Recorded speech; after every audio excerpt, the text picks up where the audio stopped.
Pep, it feels a little bit strange perhaps sitting down just a couple of days after the FA Cup final, all the emotion of the occasion. How much have you seen the players since the final whistle, and what's been your take on how they've reacted?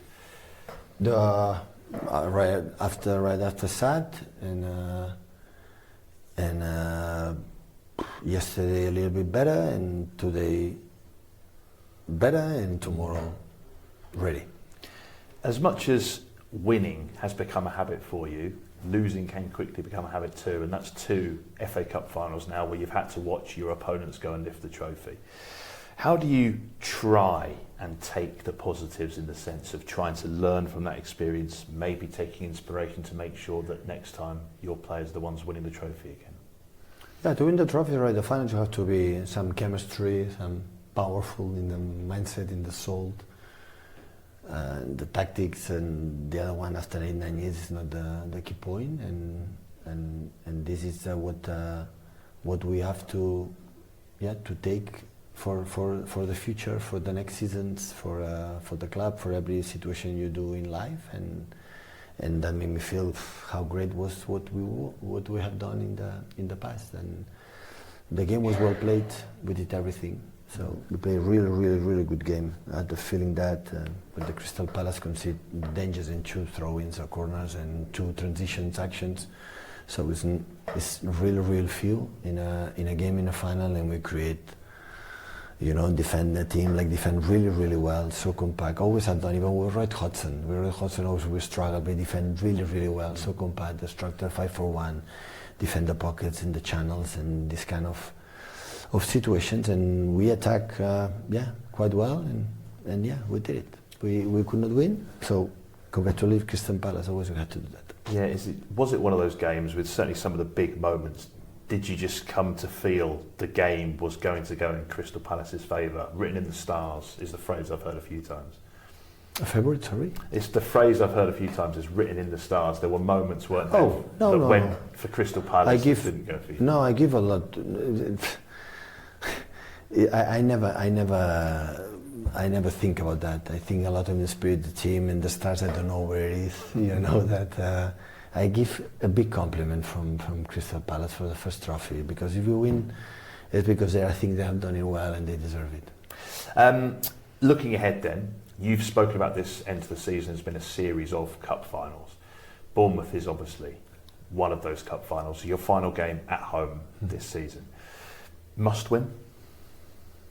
We don't have another option if you want to be in the Champions League, or at least not lose. We need 4 points. Of course, it will be massive victory for us, to win the 3. And we will give everything, for our fans, for ourselves, from Kevin, for the last game at home. So we're going to try to do it. It's a really congested race, isn't it, for the Champions League? Yeah, nice. And having so many teams in it, I suppose that sharpens the focus even more. Yeah, in the past was over congested for the title race, for 2-3 teams, and after always remained 2, and most of the times we were there. And now, Champions League, look how big teams, look what happened. So when they say the Premier League, there is 7 teams, amazing, have done. There are another ones like Bournemouth and Fulham, the next 2 opponents have been an unbelievable season. But look, Tottenham and United, and final the Europa League, living in the 4 or 5 position in the bottom, and I have the feeling the next season will be there.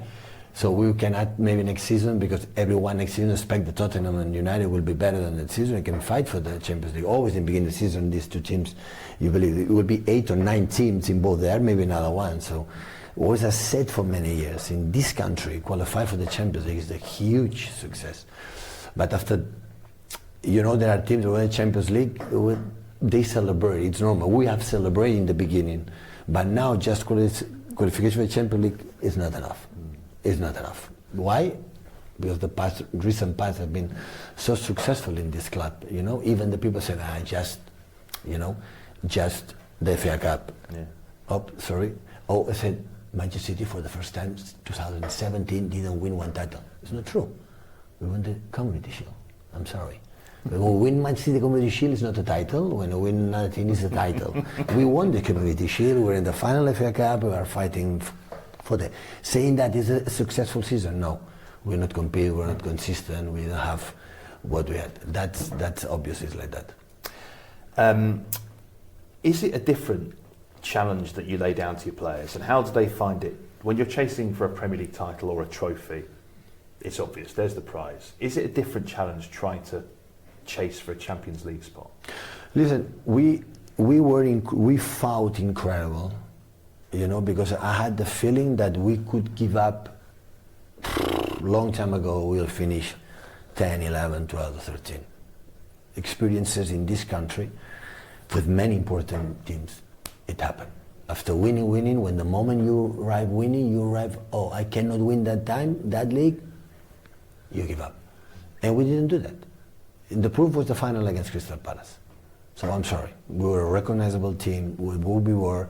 We missed maybe the shoot, the pass, or the action, or be more. Absolutely. Absolutely is that. But it happened, and still we were there. Now we have two difficult games to next season to try to be in the elite in football. And if it not happens, it's because we didn't deserve it. Try to learn for the club and go for the next one.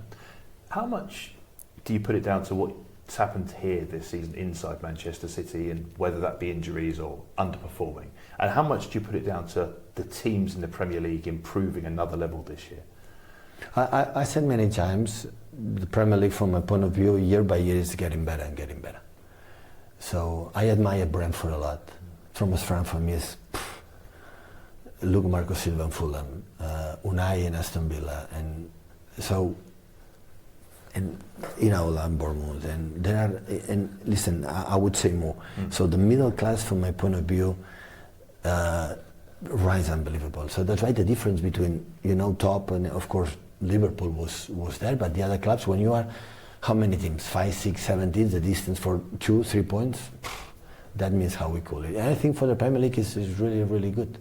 So people that prefer that, and made one team that made 100 points. So I think they prefer the opposite. I want to ask you about that, because this is essentially your most difficult season since that first one in 2017. You then had a summer where you had a rebuild of the team. You spoke about the rebuild at the weekend, I think.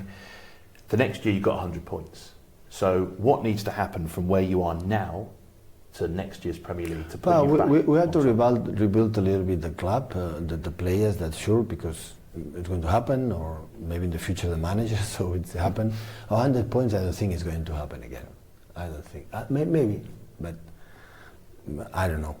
And 100 points in that year, and win the Carabao Cup in that year, and the FA Cup finals that we were there. I don't know, FA Cup no, but I don't know if it's going to happen, because with this congestion of games, not because one team cannot do it. Of course, if one in life can do it, another one can do it, and even better.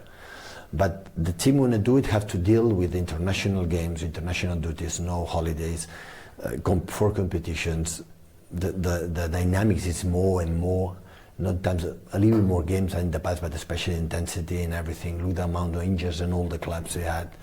So I think it will be difficult to reach this milestone. This is my feeling now. Maybe I'm wrong.